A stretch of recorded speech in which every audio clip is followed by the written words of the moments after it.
I know. Oh. Hello. Well, there we go. Hello.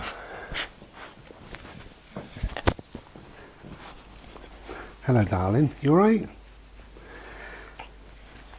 Hello.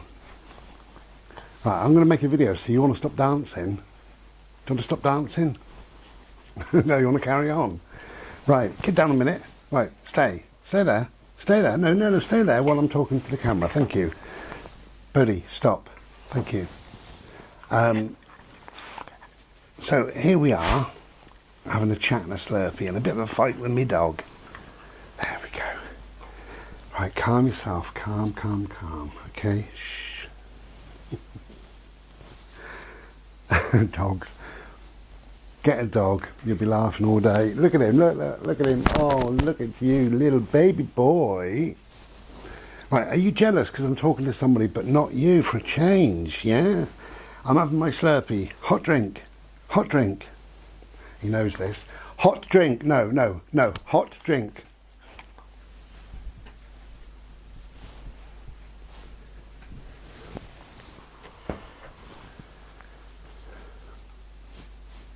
Hello. Oh, right. Bit hot, just out of the shower. Got a sweat on, but we don't care about that, do we? So, a chat and a Slurpy.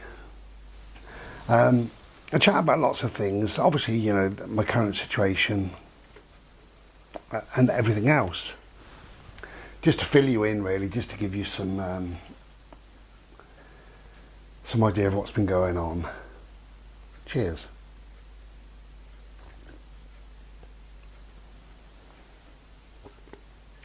Lovely.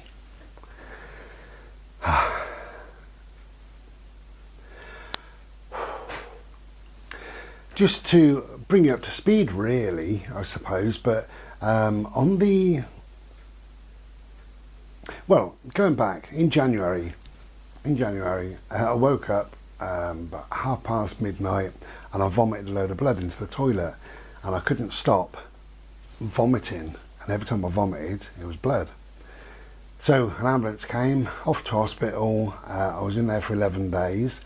Right up until the 5th day I was still vomiting blood and I felt absolutely awful and thought I was going to die. The letters that I've got since coming out of hospital say that I was in a life-threatening condition, which I didn't realise. However, I also caught COVID while I was in hospital. That was nice of them, wasn't it, to give me COVID. So came back home and I felt absolutely awful, but glad I was at home. I can't explain how I felt. Thinking back now, I mean, just to get undressed and get in bed, you know, it took a while to do that, but I was absolutely exhausted. I couldn't catch my breath. I would lay there panting, like that, trying to get some air into me. I got 2 fans blowing on me, and then I'd get piping hot and the sweat was just dripping off me, and oh, I just felt awful. And that went on for weeks and weeks, but got over it, which was good. So they started to treat me as an outpatient from kicking me out of hospital. I had a number of things. I had a CT scan, I had an MRI scan. The MRI scan, I had a panic attack in, which wasn't very pleasant. I've had 5 panic attacks. That was number 1. But that, I mean, God, how weird things work, innit? I mean, how lucky was I to be so ill in January, because the MRI flagged up something and they thought it was just a little polyp in my stomach area, in the colon, or is it colon? Bowel, colon, whatever. In that area, they flagged up something. They thought it was a little polyp, nothing to worry about, so I'll have to go back in and have that investigated. So I went in, I had a thing called a sigmoid, I believe it's sigmoid anyway, sigmoid endoscopy, which is a tube up your bum. Not very pleasant, but it has to happen. And while they were doing that, they found something. and the room sort of changed. It went a bit quiet, and he said, "Oh, I've got to tattoo this area." Didn't know what he meant. Nothing's been explained to me, but it just went a bit quiet. Anyway, so I finished in there, and after I sort of was dressed and all the rest of it, they took me into a little side room, showed me some pictures, which I've still got, some photos. He said, "We've come across this, and in my view, I believe it's cancer." He said, "We can't say for definite right now. However, I've done over 30,000 of these, and in my opinion, that is definitely 100% cancer. So what I'm saying to you is it's 99% cancer, more than likely. But you've got a 1% chance it's not, you know, and that's what you hold on to." Anyway, more bloods and biopsies and stuff were taken. I had to go in and have a full then colonoscopy because they found this thing, and they wanted to check for cancer anywhere else. That took a while to come back, and I was promised last Friday that it would come back. Anyway, it didn't. So I had a very short phone call with the hospital just to say it ain't come back. You've got to wait another week. So you imagine what that week was, you know. Not very pleasant, but it is what it is. They got to do it, and they got to do it right. It's got to be right. The woman on the phone was absolutely fantastic. When she phoned on Friday from the hospital, she just quickly checked it was me on the end of the phone, which it was, and she said, "Right, good news. I can tell you that straight away. This phone call is good news, okay?" And I said, "Okay, brilliant. Well, go ahead then." And she said, "Other than what we've already found, which is a cancer, which I believe you were expecting," and I said, "Yeah, I was 99% certain that was." She said, "Well, that is. But other than that, we can't find any other sign of cancer. Not in the lymph nodes, not all the way round, not in the bloods. They took another biopsy. Not in that biopsy. There is nothing there." She said, "We've been all the way around. We've had a really good look, and then another look and another look. We can't find anything other than just that one." So she said, "This is a good news phone call. Although it's awful because you've got cancer, but we caught it early. It's very small, and basically we can whip it out." So I feel that I've had a lucky escape. I really do. I feel very, very blessed, very grateful. I think my angels were watching out for me. And also I think you, the people on here, the comments that I've got, the personal messages, the stuff on Facebook and all the rest of it, people sort of gunning for me, people really wanting me to do well. I'm absolutely amazed, but thank you so much, because that has carried me through. Really has. Big time. More than you could ever know. Do you want to look at birds instead of me? There you go. No, hot drink, darling.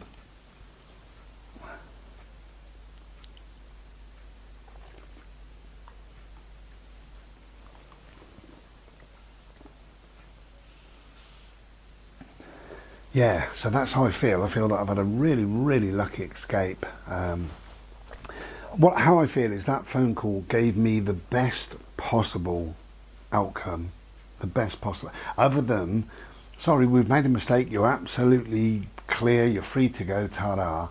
That would have been wonderful. However unlikely that would have been, but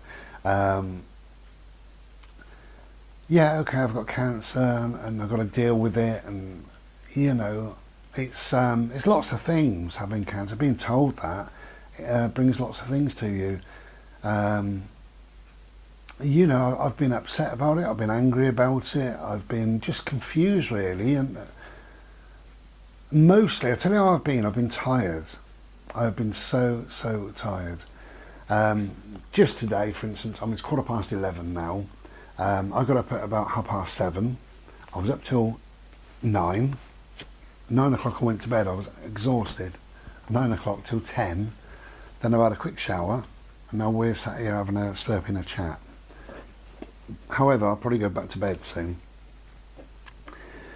Now, I thought that was me being lazy or whatever it is, you know, or is it a combination of all of those things that I've been through, the vomiting up of the blood, the lung infection, the COVID.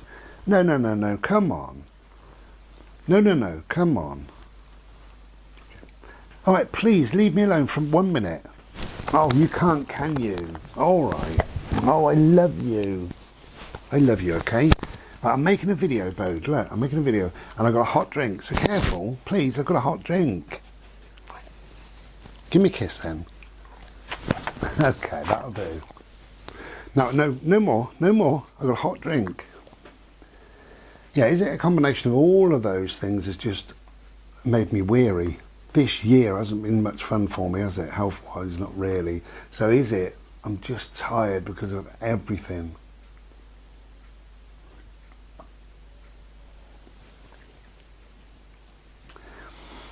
Anyway, I've tried not to go on to Google or YouTube and type in bowel cancer operations, the sedatives that they use, the signs of cancer.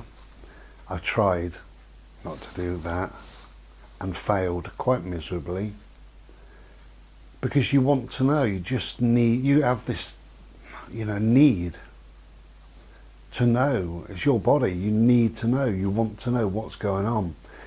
Anyway, so I looked at operations, I've looked at all sorts of different things, and what I've just come across now is earlier, and I never thought about this, but there's a thing called cancer fatigue. They reckon something like 85% of people get a cancer fatigue, and they just generally feel absolutely exhausted. 24/7 they feel tired, and that's how I feel. I really feel tired. I don't stay in bed all day, every day, and I know some people do, but honestly, my normal day is something like this. I might get up at 7 o'clock, might go to bed at 9 o'clock for an hour or two, so say get up at about 11, by about 1 o'clock or 2 o'clock I'm back in bed, for 3 o'clock, 4 o'clock, then I'm out of bed and I do my tea at say 5 o'clock, by 6 or 7 I'm absolutely exhausted, so sometimes I go to bed, have about an hour, something like that, about 8 o'clock till 9, then I sit up for another hour or two, then I go to bed and I'm absolutely exhausted and I sleep ever so well. So it is a fatigue that I'm feeling. It's not a tiredness. There's such a big difference between being a bit tired and having or experience fatigue. It's the same difference as a headache to a migraine. Migraine isn't a headache at all, or a scratch and a broken bone. They're totally different things. And certainly being a bit tired or being fatigued, and I'm fatigued, knackered I am. But it won't last forever, and what's going to happen now, they're going to write to me within, I think she said 10 days, they're going to write to me 10 to 14 days and arrange an appointment for an operation, and hopefully it'll be nice and short and simple, and we'll be on the other side of it very, very soon. I'll be feeling much better and less fatigued. So fingers crossed for everything, for all that. Since all this began, I can't remember who told me, it was one of my friends really, we were on the phone, and I got a feeling it could be my mate John, or it could be, who knows, could be Marion, could be lots of different people that I've been on the phone to. They said, what's going to happen now, if you make a video and you tell people, they're going to say you'll go have a raw diet, drink salt water, stand on the back of a donkey while waving a carrot at a policeman, whatever. And yeah, sure enough, they have. Now, I think people only care, and they've heard this miracle cure, cranberry juice. Somebody said, you're drinking too much Slurpy, drink cranberry juice. Because it's got antioxidants. Antioxidants have got nothing to do with cancer, so I don't know what you're on about, but whatever. I think it's because you care. I think it's because everybody cares. So I do thank you for all those, and there's maybe 40 or 50 people have said, do this, drink this, take this, use this supplement, don't drink coffee, don't eat potatoes or bread. Someone said don't drink milk because milk is cancerous. I don't know. Thank you for all that. I have ignored every last word, but thank you. The reason why I've ignored it is because when somebody says only drink cranberry juice, then the following person says take this supplement and don't drink milk. I say thank you for that. Have you heard about only drinking cranberry juice? And that person says, oh no, it's a lot of old rubbish. Never heard of that before. So the previous one is rubbish, but now this one, they're saying take this supplement and don't drink milk. So the next person says, have you heard about these berries? You can buy these berries from Holland and Barrett. They're like a dry powdered berry. You just mix it up with some water and what have you. Try that. And I said, okay, well thanks for that. Have you heard about this supplement and not drinking milk? And they said, no, that's a load of old rubbish, isn't it? So it seems that everybody has got the thing that kills cancer, but they just ignore what the previous person has said. So I've just ignored all of it, but thank you anyway. And what I'm going to do is have an operation. I'm going to have it cut out. That's what I'm doing. You know. Now go and lay down please for a minute. I'll take you out in a minute. He's desperate to play, he is, bless him. I'll take you out in a minute, darling. Good boy. Do you know what the time is? It's 12:20, not 11:20. I lied to you, sorry. So I've lost an hour there somewhere. Maybe I was in bed longer this morning. Who knows? Now that I've said that about the fatigue, somebody will say, you know, drink lemon, you know, or dance on a Wednesday, or whatever, you know, I'm sure they will. And I'm sure somebody will also say, try to stay awake throughout that time when you feel tired. Well, why put yourself through that? I've got enough going on, really. Having all this malarkey that's been going on for a number of months is very, very draining. You're full of anxiety, your emotions are all over the place. It's just a bit of a bloody mess, really. And you want it over. You want to get back to how you once was, you know, kind of thing. So you're not going to put yourself through any more shit, you know. And yes, I could sit there at the computer nodding where I'm so knackered. Of course I could. Or I could go to bed for an hour. So go to bed. But saying all that, thank you so much. I do believe you have carried me through. I've been through some really difficult times, and times that I would find difficult, but you perhaps wouldn't. For instance, wearing a mask. I see people wearing a mask like they just enjoy it. I can't put a mask on. The second I do, I start to panic. It's not right. Anything over my face and nose is not right. This is my birth face. This is these holes. I was born with these holes to breathe. You know, you don't put... I think Bodhi would panic if I put a towel or a flannel over his face. He would panic. Of course he would. But I see people wearing these masks like they're enjoying it. For me, it's a panic. So I've had problems over that. That has resulted in a panic attack in a hospital, only a mild one. Several other things, really, you know. You can't help the way the brain thinks sometimes, but they were going to notify me last Friday. They're going to tell me everything, as I said, and then they couldn't. So in that week, I was thinking, well, there's two ways of going, isn't there? Either there's nothing whatsoever, they can't find anything whatsoever, and they're really searching and searching and searching just to make 100% certain, or they found something that's not treatable, and they're just, you know, wondering what to say to me, how to say that to me. And horrible, but that's how your brain is thinking. And I was, no, stop, that's ridiculous. We don't know that for a fact. We know nothing for a fact until they ring me. So just keep busy and you know, have a nice conversation hopefully on the Friday. And these little thoughts come in, you know. And, you know, I'm sleeping well, but also I'm awake sometimes. I just lay there and it's midnight, 1 o'clock, 2 o'clock, thinking of all sorts of different weird things. And, you know, so maybe my sleep hasn't been great. You know, I feel it has. I feel that I've had enough sleep. But then, of course, you go to sleep full of anxiety and worry, and you wake up full of anxiety and worry.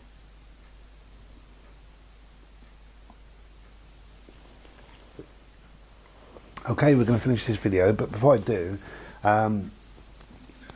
question for you really, just a little question for you. If you knew that you were dying, what would you do? Would you spend more time with your loved ones?